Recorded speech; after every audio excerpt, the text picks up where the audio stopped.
Hello friends and welcome back to Aaron's Anxiety. I am your host Aaron, your long-haired personal guide to anxiety. This stuff, I'm getting to the point where I'm getting ready to take it back here, okay? This quarantine's nothing to joke about when it comes to your hair growth, okay? I'm gonna start looking pretty silly here pretty quickly. So, if, the next 4 months, you got some hippie dude looking good. Hey man, what's going on? Are you feeling anxious, man? There's nothing I can do. I gotta take on that persona. Once the hair gets so long, there's nothing else I can do, right? But until that time, sweep that baby over, call it good. So today I have a couple topics of discussion. One of which will be about health anxiety, and the other of which will be an add-on to what I'm doing as far as the coronavirus quarantine and preparing for future situations. So, number one, health anxiety, okay? Health anxiety is a big thing for a lot of people, and some of my avid subscribers will know that I suffered from health anxiety myself, okay? It was bad. I've been to the emergency room for panic attacks and things like that. I've bugged my loved ones about symptoms and side effects and that. Have you ever experienced this before? You know what I mean? Things like that. If somebody says something about, oh hey, my uncle died of pancreatic cancer, and he wasn't really feeling too good. He started getting night sweats, and he started just having palpitations of the heart and things like that. And then he went in and he had if you leave that conversation, now I have no idea if those are symptoms of pancreatic cancer, okay? So don't take what I said, I'm just using examples. But if you leave those conversations and go, oh man, I was having night sweats like a month ago. My heart has palpitations regularly. Oh my God, I think I might have some sort of pancreatic cancer. Just from a conversation, you probably have not, it doesn't have to be, see, it's a spectrum, okay folks? It's a spectrum. You don't have to be like me, like I was, where I was in the hospital looking at disappointed nurses going, look dude, just talk to your doctor about Zoloft. You know what I mean? You can have a very mild case of it all the way up to, in the hospital. So, but if you do that constantly, or I always use the example, if you can take a medical drama show like House or Scrubs or Bones, what's the other one? There's another one.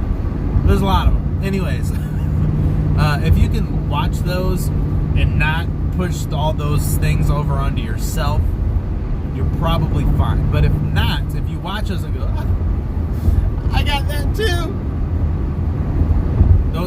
no, you don't. Okay, you don't. Stop it. You have health anxiety. So here's my other side. Here's the point I'm trying to get to with this. It's okay to have it, and if you're taking an SSRI, such as Zoloft, Lexapro, Alexa, any of those are fine, and there's a lot more other ones. Those are going to be really good at helping you feel better. So, I used to watch the show House, okay? Not all, I wasn't religious about it, but I enjoyed the show House. I like Hugh Laurie, and I like his acting style, and I thought it was a great show. But that's all about these crazy off-the-wall cases that are like a 1 in a million case, and he's gonna pop some Percocet and figure it out kind of thing. And I would find myself adhering to a lot of these 1 in a million cases, thinking, no, I don't have that. But then in the back of your mind, you're like, yeah, but what if you do? And then I remember taking Zoloft at the time. The very first SSRI I ever took was Zoloft. And I remember after like a week of Zoloft, I would watch House and I would just enjoy the show. I wouldn't try to adhere my symptoms or my feelings to whatever that person had. And also, here's the other side of the coin. It also gets to the point where, say if you get stomach ache, or if you have heartburn, you're sitting there thinking, oh man, what if I have an ulcer? Oh, what if I have esophageal cancer? Oh, what if I have... It's always going to be something detrimental. If I have X thing, that goes away too. So, say you get heart palpitations. At first, I would go, oh my God, am I having a heart attack? Oh my God, I do drink a lot of Monster, and I do have a lot of like McDonald's and stuff regularly. Oh my God, am I having a heart attack right now? Do I have congestive heart failure? No, your brain will go, once you get the SSRI in your system, your brain will go, oh wait, no. Hold on. We just drank 2 Monster energy drinks within like 4 hours of each other. You are spiked with caffeine, sir. And then you go, oh yeah, I did do that. Alright, whatever. And then you just go back to your day and you'll just push it off like, whatever. It'll go away. Alright. But it's not bad enough to where, it's within reason too, just to give you an idea. So if you were to go, oh man, I broke my arm. No, you'll go. If it's something really serious, your better judgment will kick in over the SSRI and you'll go, okay? So it's a really happy medium and you'll enjoy it, I promise.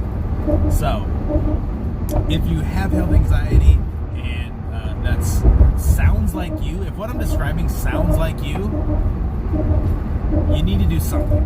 Okay, I'm not a proponent you have to take an SSRI or anything like that. You do what makes you comfortable. If what makes you comfortable is actually, doing diet and exercise, which is a great way to combat anxiety, finding stress relievers, playing music, playing an instrument, things that tire you out, that's another way to combat anxiety and not get rid of it too. But if it sounds like you, do something, because that's no way to live your life. Okay, because you're used to that lifestyle, and I was, doesn't mean it's okay, and it doesn't mean it's good for you. So we need to get that anxiety away. And there's plenty of content as far as on my channel of how to lower your anxiety, tips and tricks, things like that. So check those out if you haven't already. And be afraid, and don't be afraid to try new things. You know what I mean? Try CBD oil. You know what I mean? It's not that expensive. Try it. It's worth a shot. You know what I mean? If it doesn't work, well, you're out a whole $12. You know what I mean? But I've heard it works for some people. I tried it. It worked a little bit for me. But it wasn't the cure-all for me. So I ended up going a different route. So that's what I have to say about that. Now we're going to get into another subject, okay? And if you've waited this long, I got some good information here. I'll probably touch bases on it again at some point. But I just wanted to give you guys an update of what I'm thinking and what I'm doing right now. So, the reason I'm talking about this right now, this is my COVID-19 prep video, is because my job on this channel is to help you guys reduce your anxiety, okay? And this COVID-19 is giving people a lot of anxiety because we're not really sure what's going to happen in the future. Things are, here in Indiana, they're kind of looking up a little bit. People going back to work. I'm going back to work. A little bit of normalcy is kind of taking place. So that is good and bad. Okay, it's good because it feels like I got to go back to work. Some normalcy. I like this. But on the other side of the coin, we need to not forget that there is a lot of messed up things happening right now. Okay, and the best thing that you can do is be prepared. Okay, so it's kind of like it's kind of like having a fire extinguisher. I'd rather have it, not need it, than to need it and not have it. So what I'm doing is I do like history a lot, and I watch a lot of things about history. There's a channel on YouTube called Weird History, and this guy's got a really cool voice and describes everything really well, great animations and pictures, and very factual. And he had a whole thing on Spanish flu, okay? So you can watch the whole thing on Spanish flu. Here's the thing. The Spanish flu came out, and it was kicking our butts in 1918 during the First World War, okay? But here's the crazy part. I was watching this, and this video was made before COVID-19 was a thing. So the guy had no idea that this was going to happen. But it's insane when watching this how closely it's relating to our coronavirus that we're dealing with right now. So it sprung up in the spring. It was a new thing. people didn't know how to take it. It had a variable side effects. So in some people, it would be like a cough and they would just get over it. Other people, it would kill them. So that's a lot like coronavirus. People, they have pictures of people back then. They were wearing masks, just like we're wearing for COVID-19. And a lot of things were saying it came from an animal. It evolved from an animal into humans. In that case, it came from a pig. Now it's coming from what we think is a bat. There's a lot of similarities, and we're treating it the same way too, which is crazy. So I'm sitting there watching this, and they're going on about what happened with it, and I'm thinking, is this what's to come? Because it looks really similar. And like the way they were treating it and the way we're treating this is really similar. And as we all know, history kind of repeats itself. So, just to give you a quick, branch of what happened, they had a lot of deaths in the spring of 1918 when it came to the Spanish flu. After those deaths in the spring, it died down in the summer because, it doesn't spread very well in the hotter weather. But it died down. Time fall came, September, October. The September-October deaths tripled the deaths of spring. Because it sat there all summer, people got back in touch with each other. They were having parties because they were quarantining away from each other like we're doing right now. They were having parties and parades of, hey, we got over it, and let's all get together and have some big parties. And they were just spreading all that stuff around, and it came back and whooped their butt in the fall of that same year and carried on into so many people dying. And the disease, like, and I'm not saying this is scary. I'm saying this is, maybe we can prepare a little bit more.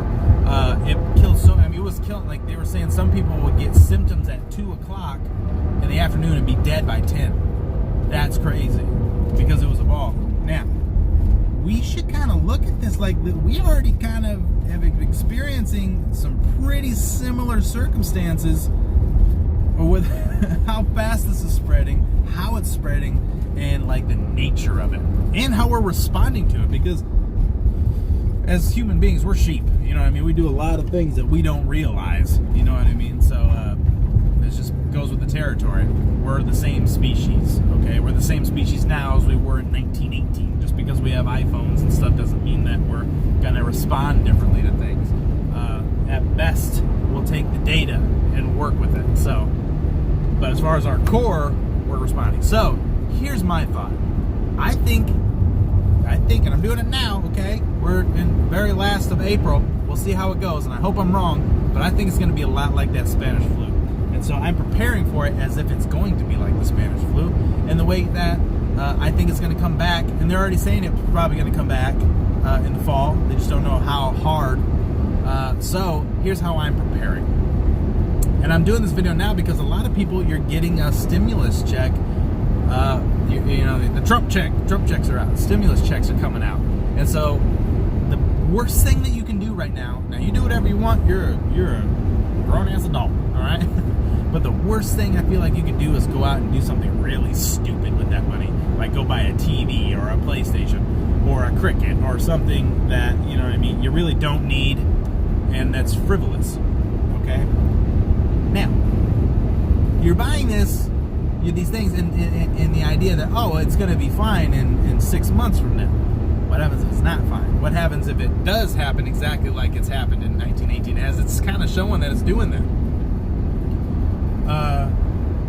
That PlayStation or that iPhone or whatever you get is going to be useless. All right? It'll be useful for you as far as, engagement, but when you're hungry, and a lot of our produce and stuff comes from China, a lot of our things here, well, we're shutting down all that stuff. China is going to be taken hard, and everything's kind of moving over to Mexico. As of now, the way it's looking, projected. So, if you get some money, or if you have a nest egg, it's a good idea to use that money wisely, okay? So what I'm doing is you can go to Aldi, and you can buy a pallet of corn, and a pallet of peas, or a pallet of whatever it is, vegetables you like, and they're like, 50 cents a can, sometimes cheaper than that. So what I'm saying is, let's prepare. The other thing is there's going to be there's a meat shortage, and China's one of our biggest producers of pork. So if the pork is, there's going to be a meat scare. Okay, there already is going to be, like, yeah, it's crazy. So it may not be a bad idea to get on Facebook, see who has cows in your local area, and when they butcher those cows, they'll advertise it on hang weight, and they'll say, oh, I have this cow, and they'll set you off a quarter or a half of a cow, and then put that in your deep freezer. That's a good idea. It's always best to have it. Just like I said, it's like a fire extinguisher. I'd rather have it not need it than to need it and not have it. Okay? So if you're not into guns, I get it, but we've had more first-time gun buyers in the last couple months than many years previous. So it's not a bad idea to think about it. You know what I mean? Because if you're kind of one of the, if it is a shit hits the fan scenario, and you go load up on all your stuff, and you have all your meats and all that stuff like that. I did a job for a guy, and he said, "Oh, I'm packing up on bullets." And I go, "Yeah, how much bullets?" He goes, "Well, it's as many as it takes." I go, "For what?" He goes, "Well," he goes to say, if you have a stake and I have a gun, he goes, "I now have a stake and a gun." And I was like, "Yeah, I guess that's true. I guess it's not worth my life, the steak. I guess I'll, keep wandering and see if I can't find something else for food if it gets that bad." I'm not saying it's going to get that bad, and I really hope it doesn't. But man, it'd be kind of, nice. Especially people getting an extra $1,200 if you're married, and get another $2,400. Why don't we set some of that aside to kind of prepare a little bit? You know what I mean? Put some canned goods down in the basement or in your pantry. That'll suffice and hold you for a while. Get some of your normal amenities. So that's my take. I hope it's helpful. I don't want to go on too long about the subject. I will reopen this as I get more information, and I kind of bend around what I'm gonna do.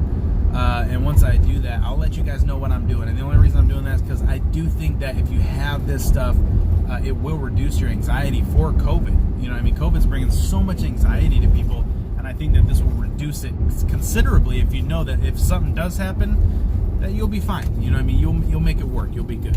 All right? So I hope these videos are helpful. Stay tuned for more. If you haven't subscribed already, okay, like the video if you find it helpful, and share it to anybody you think that could benefit from it. And until next time, friends, I'm Aaron. You're awesome. And I'll see you in the next video.